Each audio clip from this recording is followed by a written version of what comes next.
Now, our next session, it's all going to be about education. Specifically, how must these systems evolve to prepare the workforce of the future? And of course, I'm talking about the next generation, your children, perhaps. So with that, I'm delighted to welcome Lars Strannegård, President of the Stockholm School of Economics and Professor of Management Studies, to talk to us about what's really going on at universities. Please come on up to the stage.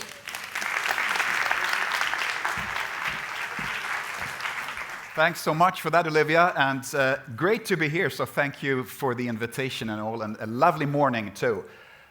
So I thought I would say a couple of words about the future of education, especially in the digital age that we are living in now. So I'm the president of the Stockholm School of Economics, which is a private higher education institution. It's a business school, basically. And it thrives completely on being relevant. We are private, we are dependent on different types of donations and basically private investments of different kinds. So we need to constantly be relevant. And the big question is how you actually become relevant or stay relevant in the times that we are living in now. And I think there are numerous ways of describing the times that we're in. But I think one, and the most sort of pressing or the most correct one in a way, when you're a truth-seeking, science-based institution like ours, I think the word post-truth actually describes it the best. And in a way, that can be summarized that the respect for truth has really gone down substantially. Just as an example, when I started out 12 years ago as president, I did some media training. All I learned was that there's one thing that you cannot do, and that is to lie. It's better that you say too much, and then you back off from that, but never, ever lie. This was at a time when Bill Clinton, a number of years earlier, there was a big discussion on his weed smoking, if you remember. And the big thing was not whether or not he had smoked, but whether or not he had lied about it. So he solved that very, very elegantly by saying, "I did not inhale," as you remember. But it actually said, or it proved the point that you could not have a liar as president. That was absolutely impossible. As we all know, it looks a bit different now. So the respect for truth is completely different.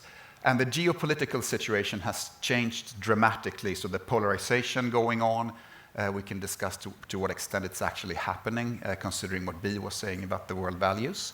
But just as an example in the DEI field, the magnitude of it is, I think, is describe what's happening in the States and then spreading to other parts of the world, where it's actually now illegal, as you know, to even speak about diversity, equity, and inclusion. And just to put that into historical perspective, if you translate DEI into 18th century French, you get the exact words liberté, égalité, fraternité. So it's freedom, equity, and brotherhood. And they mean exactly the same things. So freedom is actually diversity, because you're supposed to be free to do your own choices. You shouldn't be held back by the class you are from or the background that you had. That was the idea behind the French Revolution. Equity means égalité, exactly the same word. Inclusion is fraternité or brotherhood, but in a more gender-neutral way. So actually, still in France, you see these words being on top of every public building. So what's actually, and in fact, that is the basis for liberal democracies. That's what sort of built the West. And that has now become illegal to actually speak about that. And just realizing the magnitude of that puts it all into a pretty hefty perspective, as I see it. And in this, it's also in this world of this new polarization and the disrespect for truth, you can see that very clearly also in what's happening in the AI field, because we are all today being exposed to images and videos where we see people say things, and we don't know if they've ever said that. They can say it in a language that we don't know if they master or not, and we don't even know if they exist. So our perception of the world is completely altered. And in sort of the philosophy of science sense, you could say that we are living in an ontological crisis. Ontology means the study of what is or what exists. And that is completely unclear to us now because it's fundamentally changed the latest years, so the respect for truth. And the same goes for it's sort of pushing, of course, with generative AI. There's so much incredibly bad teaching going on all over the world right now because no universities, no education institutions, I'd say, have adjusted properly to this. There are master theses being written that nobody's got an idea who is actually writing them or what is actually writing them. So we don't even know exactly how to study and how to generate knowledge about the world that we don't know exists. So in that sense, we're also living in sort of a knowledge crisis or an epistemological crisis, which is actually sort of how we generate knowledge about the world. And that's the second prominent word of the philosophy of science. So we're living in an ontological and an epistemological crisis at the same time. And that's pretty problematic for being a scientifically based institution.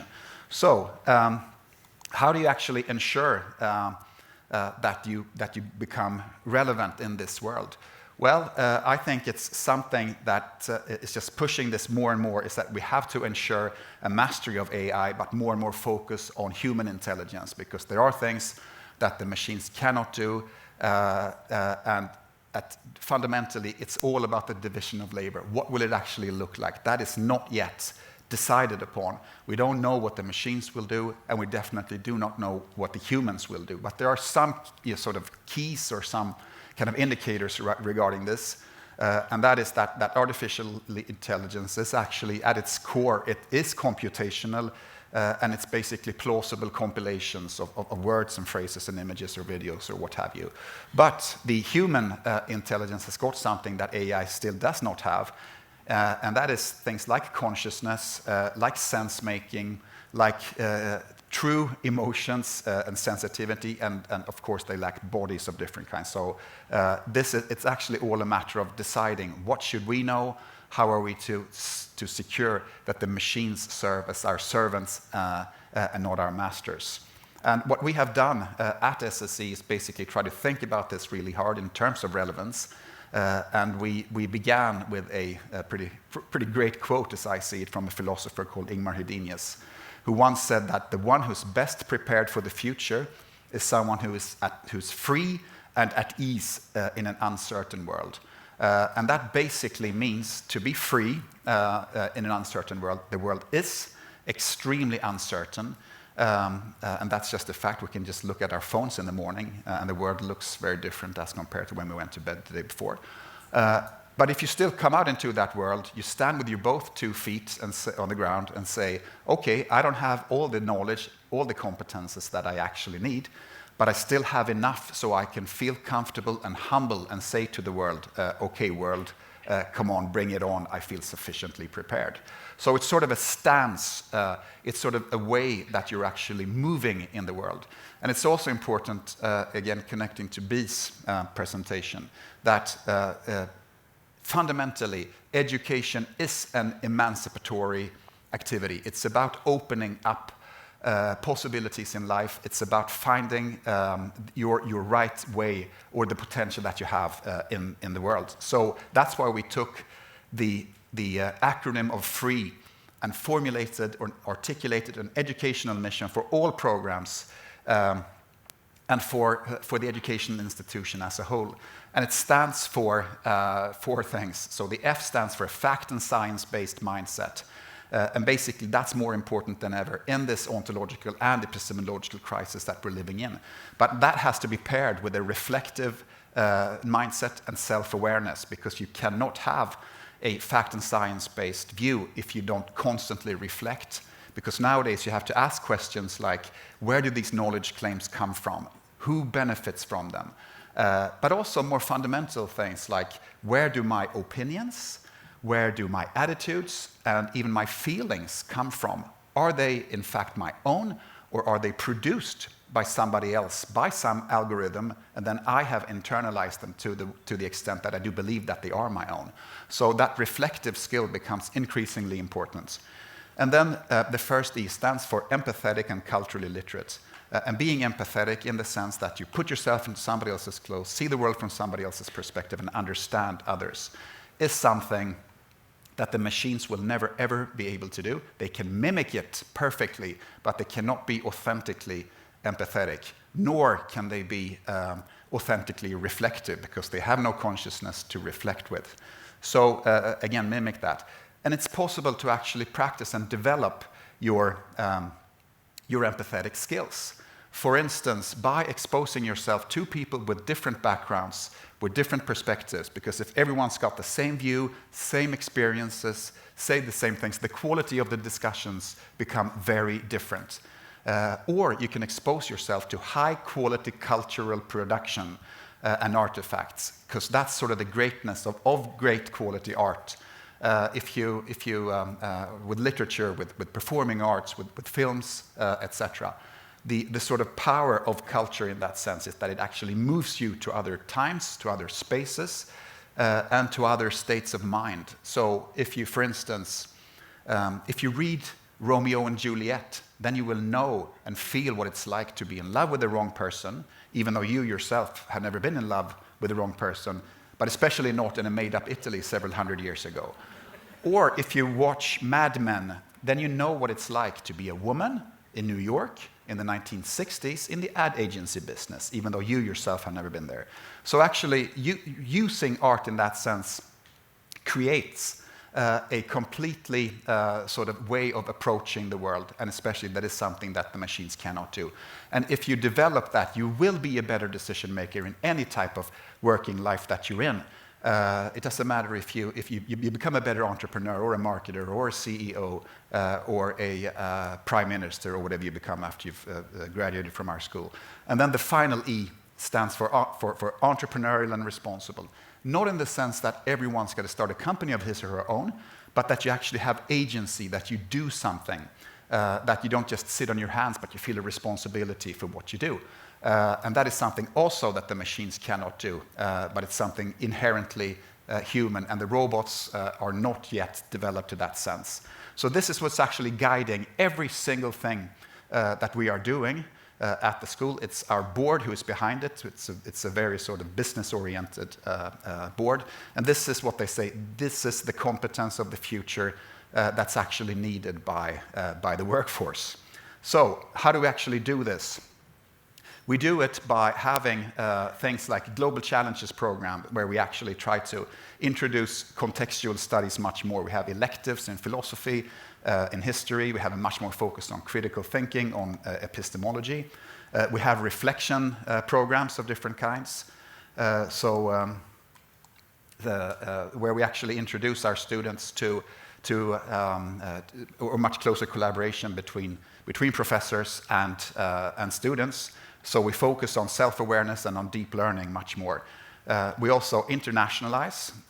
So it's basically, we have something like 60 countries represented at the school. 50% of the student population is now international. And the idea behind that is basically to widen the perspectives, because if everyone's the same, the quality of teaching becomes worse. And you also need to do this socioeconomically in order to reach out to the first generation of academics, so we have programs for that too. And then we have our very ambitious art program, which is all about the educational mission free. But it's not about the F in it, because it's not a cultural institution, we're not an art school, but we are fundamentally a business school, but we use art for practicing and developing the reflective skills, the empathetic skills, and sort of the creative skills. And we do that through lots of collaborations with art institutions. The students have their organizations of their own. We have a growing collection each and every week. There's an artist or author coming. And the idea behind this is that it should serve as an intellectual and emotional itching powder to sort of make you widen your blinders and see the world from new perspectives. So we have a literary agenda where the students read fiction, and we turn every single premise or physical room into something that's much more soulful. So our classrooms are art installations in their own right. They cover things like measurability, and in this case, economic history and development economics. We have one room dedicated to the R in free, for reflection, so it's the reflection room. We have one more dedicated to the idea of creativity, or the last E, which is basically an artist complete studio being moved into one of our classrooms. We also have rooms that are focusing on different types of economic theories, like the Hamoud room, which is the Schumpeter idea of creative destruction. We have basically every single premise is now turning into a much more soulful place. So in short, what it is that we're doing in order to be prepared for this type of new working environment that we're in is basically to move from not just being an educational institution, but also into being a Bildung institution, a word that does not exist properly in English. But the definition of it is Bildung, it's that which is left after we've forgotten what we learned. And that actually is a fantastic illustration, because we've all gone to school, different types of education programs, and we've forgotten so many things. But still, that doesn't make the education meaningless. But it's done something to us. And what is left is sort of a residual of what we've been studying. So our definition of that residual is actually free. If you are fact-based, reflective, empathetic, and entrepreneurial, then you're sort of prepared to move into the world where you don't adhere to theories or models that no longer hold true. You are constantly reflective about, does this make sense? Does it make sense that we have a complete ban of DEI? No, perhaps not. So it's actually a way of doing that. And what's also so great with DEI, with free, is that it sort of requires a heck of a lot of studying. Because if you want to reach that state where you've forgotten what you've learned, you have to study like crazy, because you have to have something to forget, right? There is no sort of shortcut to that. So actually trying to move into that direction. So what we are basically trying to do is to move from being a not just educational institution, but also going into a Bildung institution that we abbreviate as free. So thanks.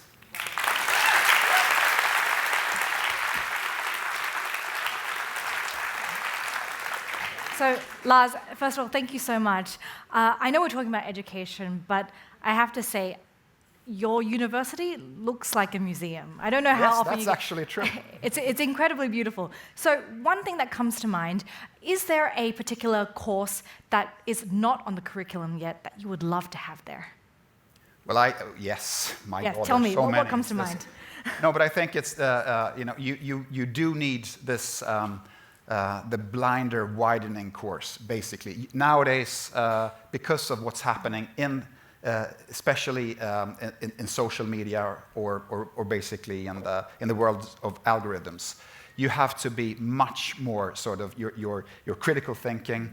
You have to understand much more what the idea behind a democracy, for instance, is, to understand historical developments, and sort of increasing your contextual understanding. I mean, just having this ridiculous idea of actually banning DEI and not really understanding what that actually means, right? I mean, it's such a fundamental something that goes completely against civilization in the West that's been built over hundreds of years, and then that's just swept off the floor.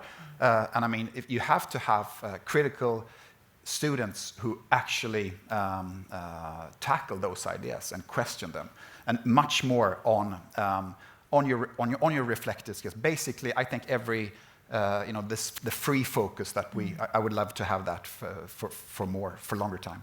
Okay, wonderful. Lars Strannegård, thank you so much once again. Thank you.